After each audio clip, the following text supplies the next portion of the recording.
Քո երազանքի բնակարանը Թևոսյան 1 կոտորակ երեքում է։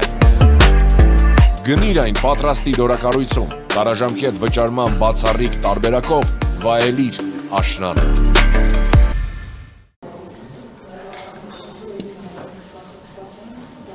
Երևի արդեն սկսենք, ընթացքում երևի ուշորեն միան։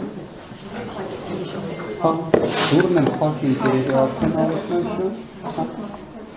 Բայց որ լավ արդեն սկսենք ընթացքով։ Պատրաստ ենք գործընկերներ։ Նախ բարև ձեզ։ Իրականում շնորհակալ եմ, որ արագ արձագանքեցիք ասուլիսի հրավերին։ Ուզում եմ մի քանի շեշտադրումով ներկայացնեմ անվանի գործարար, բարերար Սամվել Կարապետյանի քրեական գործի շուրջ ստեղծված իրավիճակը, որից հետո նաև սիրով կպատասխանեմ ձեր հարցերին։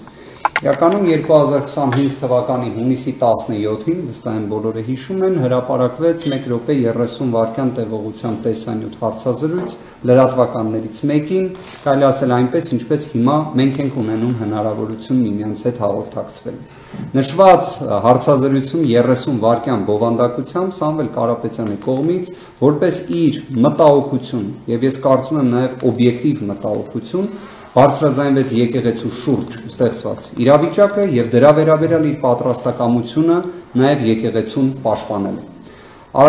Կարելի ասել բառերի ձևակերպումների հետ կապված վստահ եմ հարցեր կլինեն դրան կանդրադառնանք, բայց եկեք մի բան արձանագրենք։ Ի տարբերություն այլ աղմկահարույց դեպքերի, քրեական գործերի, որոնցից շատ-շատերը դուք լուսաբանել եք, բարեխեղճորեն եք լուսաբանել,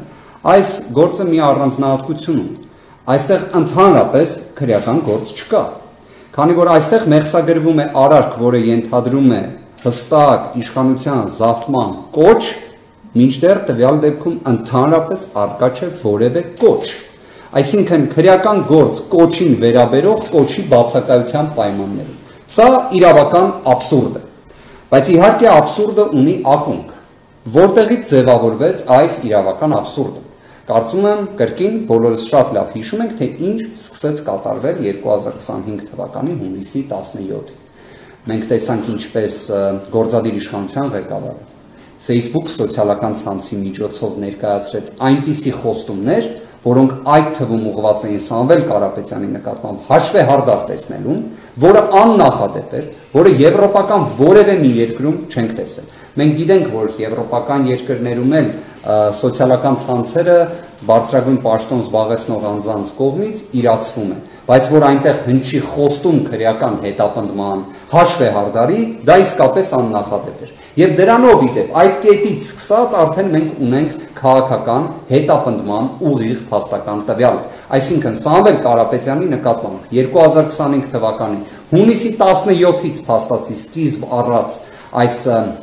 գործընթացը շակերտներում, որը վերածվեց քրեական հետապնդման, հանդիսանում է քաղաքական հետապնդում։ Ակնհայտ է, որ այս ամենը ստեղծվեց նաև նրանից ելնելով, որ Սամվել Կարապետյանը արտահայտեց իր վերաբերմունքը մեր եկեղեցու, մեր մայր աթոռի շուրջ ստեղծված իրավիճակի վերաբերյալ։ Այսինքն դա եւս աքսիոմատիկ ճշմարտություն է։ Ասեմ ավելին, դրա հետ համակարծիք է նաև սույն գործով վարույթ իրականացնող մարմինը քննիչը։ Ինչ իմաստով։ Այն միջնորդությունը, որը ներկայացվել էր դատարանին, այնտեղ առկա է բառացի ձևակերպում, որը կցիտեմ, որ Սամվել Կարապետյանի կողմից հնչեցված խոսքերին նախորդել էին իրադարձություններ։ Այն է Հայաստանի Հանրապետության գործադիր իշխանության դիրքորոշումը ամենայն հայոց կաթողիկոսի փոփոխության հրաժարականի վերաբերյալ։ Ես պատկերացնում եմ, թե ինչ աստիճանի աբսուրդ է նաև նշվածը, բայց ունենք այն, ինչ ունենք։ Գործադիր իշխանության կողմից դիրքորոշում ամենայն հայոց կաթողիկոսի փոփոխության վերաբերյալ եւ ունենք նաեւ իրավիճակը, որ անվանի գործարարը, բարերարը, ով մայր աթոռի կողքին մշտապես կանգնած է եղել, հետապնդվում է իր կողմից եկեղեցուն պաշտպանելու հայտարարության համար։ Ես իհարկե ուզում եմ նաեւ շատ կարճ ընդգծեմ, թե ինչ զարգացումներ տեղի ունեցան այս ժամանակահատվածում քրեադատավարական իմաստով։ Իմ գործընկերների կողմից, փաստաբանական թիմի կողմից անհապաղ ներկայացվել էր հատուկ վերանայման բողոք, այլ կերպ ասած վերաքննիչ բողոք, որը շատ սեղմ ժամկետներում, չափազանց սեղմ ժամկետներում ուղարկվում է գործի նյութերի հետ միասին վերաքննիչ քրեական դատարան։ Վերաքննիչ քրեական դատարանը ունի, եկեք պայմանական ասենք, 20 դատավոր։ Այդ 20 դատավորներից 19-ի վերաբերյալ կարելի է ասել, որ նշված դատական ակտը, այն է միջին ծանրության ենթադրյալ արարքի համար կալանքը որպես խափանման միջոց ընտրելը, միանշանակ վեկանվելու էր։ Ես այս պնդումը հաստատապես եմ անում, ելնելով թե մեր փորձից, թե ելնելով նաև օրինակ այն բարձրաստիճան իրավապահների հայտարարություններից, որոնք հնչում են ընդհանրապես խափանման միջոց կալանք եւ միջին ծանրության ենթադրյալ հանցանքների դեպքերով։ Բայց կար մի դատավոր, որի վերաբերյալ իհարկե ունեինք վերապահում եւ կարծում եմ ամբողջ մասնագիտական հանրույթը ունի այդ վերապահումը։ Դա դատավոր Արմեն Դանիելյանն է։ Եվ Սամվել Կարապետյանի գործով ներկայացված բողոքը իհարկե պետք է մակագրվեր Արմեն Դանիելյանին, քանի որ այլ դատավորի չէր կարող դա մակագրվել։ Քանի որ մենք խոսում ենք քաղաքական հետապնդման մասին, տրամաբանությունը պետք է լինի դրա շրջանակներում։ Բայց ինչ է տեղի ունենում։ Այն բողոքը, որը ներկայացնում ենք եւ մակագրվել էր Արմեն Դանիելյանին, մեր կողմից ընդհանրապես հետևեց։ Քրեական դատավարության օրենսգիրքը նման դեպքերում ակնկալում է դատավորից անհապաղ կարճել վարույթը համապատասխան։ Ինչ է լինում այս դեպքում, կրկին հիշելով, որ մենք գտնվում ենք քաղաքական հետապնդման իրավական ռեժիմում ճակերտներում, Արմեն Դանիելյանը իհարկե անհապաղ չի կարճում։ Սպասում է ինչին, իմանում ենք հետագայում, որ դատախազությունը ամբողջությամբ բավարարված միջնորդության պայմաններում ներկայացնի վերաքննիչ բողոք։ Եվ այդ պայմաններում Արմեն Դանիելյանին ընձեռի հնարավորություն չհեռանալու այս վարույթից։ Այնուհետև Արմեն Դանիելյանը որոշում է մի նոր նշածող սահմանել, իդեպ կվերադառնանք Արմեն Դանիելյանին, քանի որ վերջինս հանդիսանում է այլևս ազգային ժողովում ներկայացված Վճռաբեկ դատարանի դատավորի թեկնածու, ում ընտրությունը կախված է քաղաքացիական պայմանագիր խմբակցության որոշումից։ Վերադառնանք դեռ այդ հարցին։ Արմեն Դանիելյանը որոշում է, որ պետք է վարույթ ընդունի, թե դատախազության ներկայացված հաստատի առանց առարկայի բողոքը, թե նաև այն բողոքը, որը մենք ներկայացրել ենք եւ որից հրաժարվել ենք։ Այսինքն Արմեն Դանիելյանը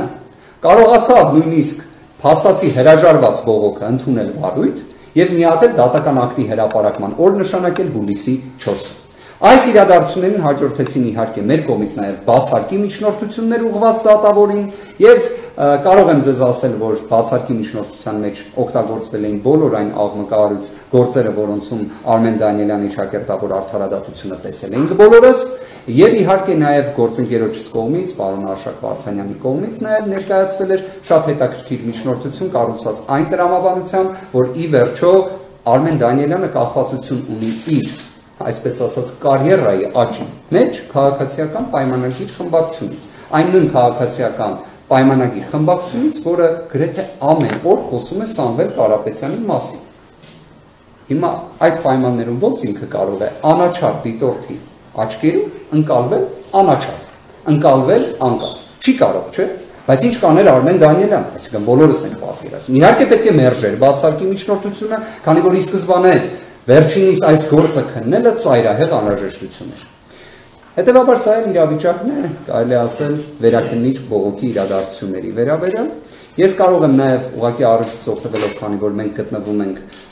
ներկայումս Dalma Garden Mall-ի տարածքում, վստահ եմ նաև տեղյակ եք, որ 3 եւ նախորդող օրերին Սամվել Կարապետյանի լուսանկարների նկատմամբ եւս իրականացվում է իրավական մաքսիմալ ռեպրեսիվ գործողություններ։ Օրինակ պարզվեց, որ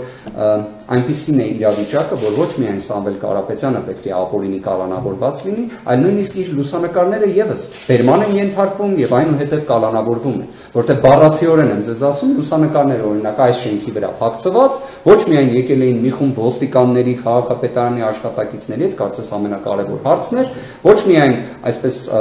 անհասկանալի իրավական հիմքերով միջամտել էին այդ ամենին, այլ նաև հետագայում կալանավորեցին նաև լուսանկարներ։ Կարծես թե հանրության շրջանում արդեն տարածվում է այն կարծիքը, որ լուսանկարներն են միգուցե վախենալու, թե ինչ, այսինքն այդ ինչ վախ է առաջացնում անցի լուսանկարը, ես այդ կարծիքը լսել եմ ու անկեղծորեն կրկին ամփոփելով եւ կլսեմ ձեր հարցադրումները, մենք կարող ենք նույնիսկ պնդում կատարել միջին ծանրության ենթադրյալ հանցանք 2022 թվականին հաջորդող ժամանակահատված, երբ այլևս տնային կալանքը պայմանականորեն որպես խափանման միջոց կա, թեև դեպքում ընդհանրապես խափանման միջոց չէր կարող լինել, քանի որ չի եղել մի ենթադրյալ քրեորեն հետապնդելի արարք, որ միատել խափանման միջոց լինի։ Բայց ինչն է ընդգծում գործի նկատմամբ լրիվ այլ նպատակը։ Այսինքն ոչ լեգիտիմ նպատակը քաղաքական հետապնդման տարը, որ նույնիսկ տնային կալանքը որպես խափանման միջոց չի ընտրվել այս գործում։ Եվ հետաքրքիր հանգամանք հենց վերջերս գլխավոր դատախազը, երբ ներկայացնում էր դատախազության գործունեության վերաբերյալ իր հաշվետվությունը ազգային ժողովին, ներկայացրել էր նաև Վճռաբեկ դատարանի վերջերս ընդունված մի նախադեպ, որտեղ ուղիղ գրված է, որ տնային կալանքին միշտ պետք է նախապատվություն տրվի, հատկապես նաև միջին ծանրության ենթադրյալ հանցանքների դեպքերում, քանի որ հակառակի, այսպես ասած, հավասարակշռումը շատ բարդ է մեղմ ասած հիմնավորել, շատ բարդ է, բայց այս դեպքը կրկին դրանից էր բացառություն հանդիսանում։ Իդեպ ամբողջ այս քրեական ճակերտներում հետապնդումը, ակնհայտ ապօրինի հետապնդումը սկիզբ է առել գլխավոր դատախազի կողմից ներկայացված հաղորդման հիման վրա։ Մասնագիտական հանրությունն իսկապես կարծում եմ դա եւս շատ հետաքրքիր կլինի, քանի որ ես ինքս նման դեպք չեմ հիշում, որ գլխավոր դատախազը հենց ինքը հաղորդում ներկայացնի, ոչ թե հետապնդումը հավելցի, այլ հենց հաղորդում ներկայացնի։ Ում հաղորդում ներկայացնի։ Քննչական կոմիտեին իդեպ շատ հետաքրքիր հարցադրում է։ Այո, գլխավոր դատախազը քննչական կոմիտեին անձամբ։ Ես հիմա նաև մի ավելի հետաքրքիր հանգամանք բացահայտեմ ձեզ։ Մասնագիտական հանրույթի համար շատ հստակ է թե ինչ է իրենից ենթադրում, այսպես ասած կալանքը որպես միջնորդություն ներկայացնելու շրջանակներում հիմնավոր կասկած։ Հիմնավոր կասկածը դա այն տվյալների համակցությունն է, որով փորձում ես հիմնավորել անձի ենթադրյալ առնչությունը իրեն կատարված կամ մեղսագրվող արարքին։ Դատարանը գտել է, որ հիմնավոր կասկածը հիմնավորելու տեսանկյունից էական նշանակություն ունի հենց գլխավոր դատախազի տրված հաղորդումը։ Այսինքն հաղորդումը հիմնավոր կասկածի տիրույթում գնահատվել է։ Ավելին, այդ հաղորդումը մեզ չի տրամադրվել։ Որպես գլխավոր դատախազի պաշտոնյա տվել հաղորդումը, թե որպես ֆիզիկական անձ Աննա Վարդապետյանը։ Դա էլ շատ հետաքրքիր հարցադրում եք տալիս, իրականում այդ հարցադրման հասցեատերը պետք է լիներ դատարանը, քանի որ դատարանը գտել է, որ հիմնավոր կասկածը հիմնավորվում է նաև գլխավոր դատախազի կողմից ներկայացված հաղորդմամբ, բայց այստեղ խնդրում եմ ուշադրություն, այդ հաղորդման պատճենը առկա չէ մեզ տրամադրված նյութերում